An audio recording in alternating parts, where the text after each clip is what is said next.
Life is Feudal MMO is the relaunch of a classic survival and sandbox simulation MMO, and it's available now on Steam with a new publisher and a new rebalance patch. This is one of those games where you'll see reviews and comments from people who have played it for 2,000 or 3,000 hours and will tell you that the experience of living in this world was something life-changing.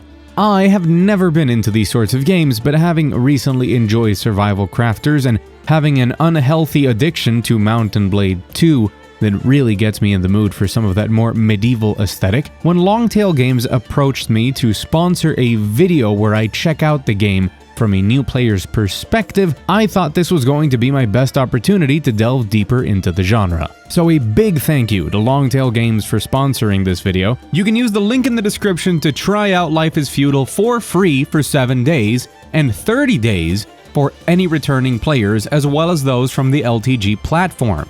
They're also reimbursing all of the resources that players invested in the previous versions of the game with special coins that can extend that subscription.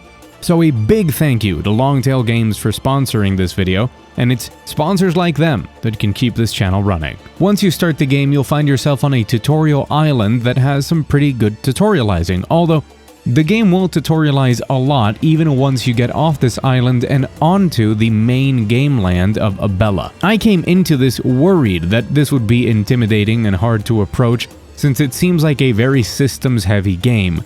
But at the outset it explains most of the basics of the world, and after that it keeps tutorializing more and more, making sure that every time something new is introduced you get a little pop-up that explains how it works. Also, your best friend will be F1, which opens up a handy manual that explains a lot of different things in the game, and it's something that I relied on to get my bearings at each new step. Once on the main landmass, I got randomly spawned all the way down south, and my first goal was to make a house. I traveled a bit looking for some places that I thought would be nice to live at, seeing quite a few starter homes across the coastline. After quite a bit of walking, I found a nice little place and got to following most of the traditional progress you'd find in other games like this.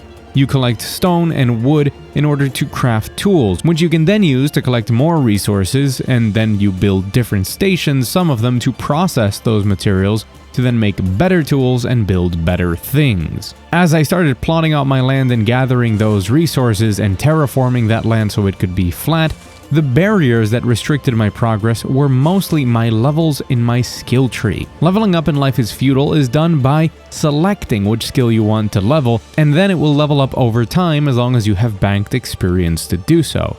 And this is where I started getting hints at how this game is like. There is a hard limit to the experience you have, meaning you can never have all of your skills maxed out. You can unlearn skills to make room for new skills, requiring some time to unlearn, and of course, time to learn the new ones. The game also levels you up even when you're offline as long as it's selected, but the higher tiers and levels of skills will take much longer. As far as I know, up to weeks of time to skill up, as well as having very specific requirements like using certain quality tools.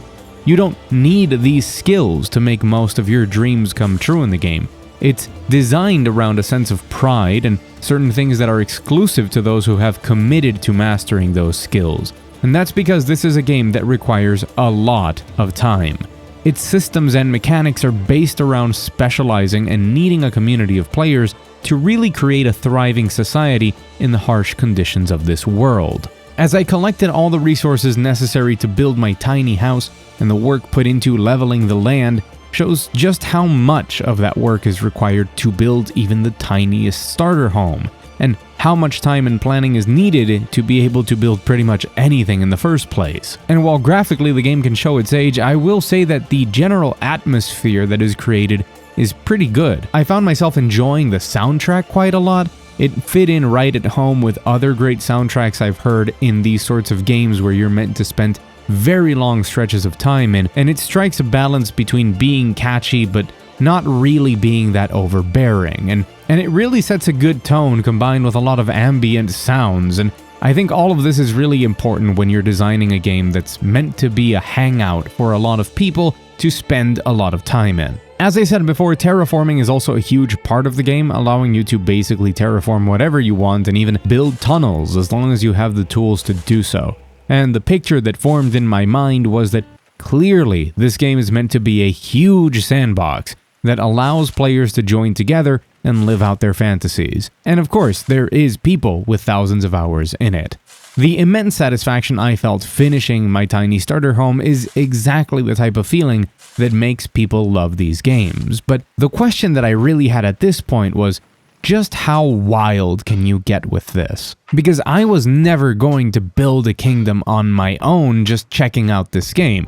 Nor am I really the type of person that can spend that many hours on a project anymore. But seeing the chat boxes active with people recruiting for guilds and sharing Discord links, as well as other players just chatting about the game with newer players mentioning that, yes, as I had predicted, this game is a marathon, not a sprint, but remarking how satisfying it can be if you get into it, I then decided to open the map and explore, since it shows you each of the different settlements and outposts that have been placed all over the world. Having scouted out some player-made buildings that looked interesting, I decided to trek across the world to find these player-built cities and see what they've done with this. And the reason I wanted to explain just how long and how much effort was put into building my very basic home is because what I'm about to show you genuinely shocked me, and I'm going to sprinkle in some of my live reactions. First though, I did need to fish a bit and I needed to cook my fried fish,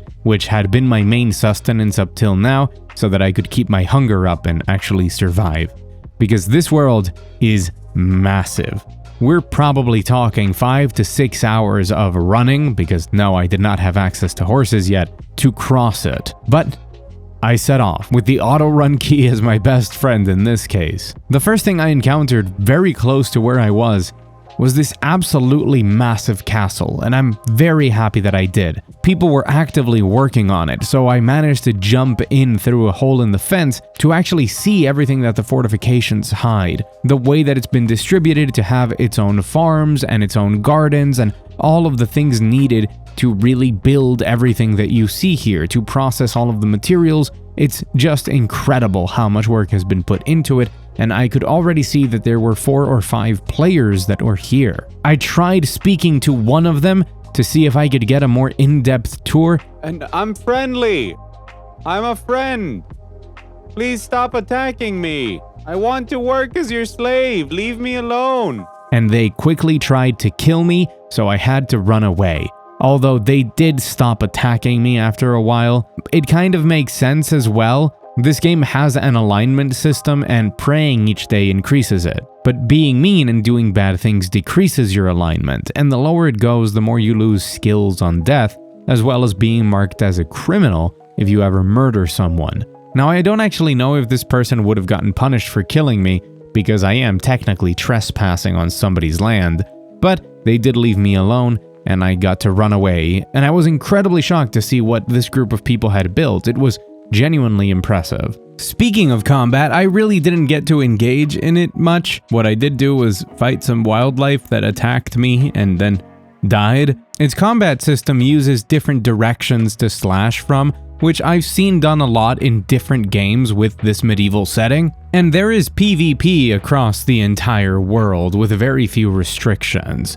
It seems to me that if you wanted to specialize into being a warrior, being the guard of your community, or even if your community or your kingdom has a specific group of people for warring with other kingdoms, that's something that you could specialize into. But like everything else in the game, you have to make that choice, and you will have to make sacrifices. You won't be able to be, I don't know, the best jeweler and also the best warrior. Luckily, Longtail Games has supplied me with some B-roll to show you how some of that PvP combat works out, and some of that PvE, which you're seeing on screen right now. I am not one of those people anyways. I'm more into building things and making crazy structures, so that's what I want to show you. Anyways, back to the crazy castle these people built. I think I would feel a pretty good sense of satisfaction and pride after having built something like this, now that I know how the systems work in this game. I then very slowly crossed the sea to explore a different settlement on the other side, but found out it was just prepared land, no buildings yet. So I turned around and headed north, where most of the concentrations of players seemed to be. As I spent more and more time heading north, I began to worry, since Dying at this point would have me respawn at my house in the very far south, now over an hour away, but I continued. A brave adventurer doesn't fear their respawn point. On my way, I encountered a series of small settlements, and after over an hour of running, I reached what seemed to be an enormous expanse of land that had been prepared for a big town to exist. Many of these seemed to be different lands dedicated to different crops, with small houses attached to them.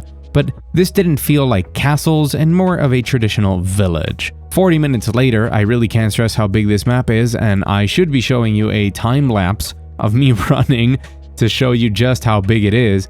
I eventually reached what seemed like one of the bigger settlements from the map's view. A giant town on the coastline with a castle and another town above it. These are very clearly, and you can even check on the map by hovering over each of the icons and seeing the different outposts and who they belong to, very big community efforts belonging to different guilds that have their kingdoms. And I even had some different guild messages pop up while I was here of people mentioning that there was certain work that needed to be taken care of. I think this is what's impressive about this game. So I'm really glad that instead of just showing you how you can build things, I showed you what you can build when you have a community of people together building. This gave me a chance to peer into a world that I have never really peered into before. These games that people dedicate so much time to, that they build communities around, that they, I imagine, even a role play in, to see and understand all of the hard work that went into this.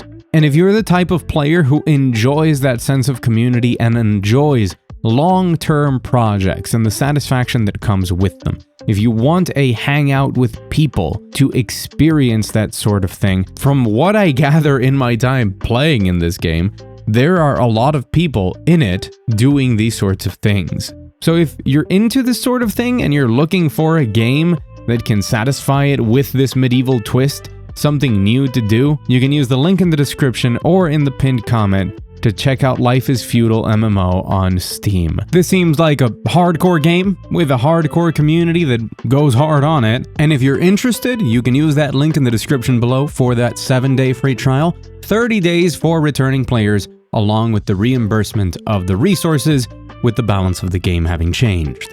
And once again, I want to thank Longtail Games for sponsoring my journey into Life is Feudal, and it's sponsors like them that keep this channel running. And of course, I want to thank you for watching this video. I really hope that it was entertaining, that you enjoyed it, and you also got a glimpse into a strange and unique world that, again, if you want to check it out, link is in the description. I've been Mug Thief, thank you so much for watching, and as always, I'll see you again very soon.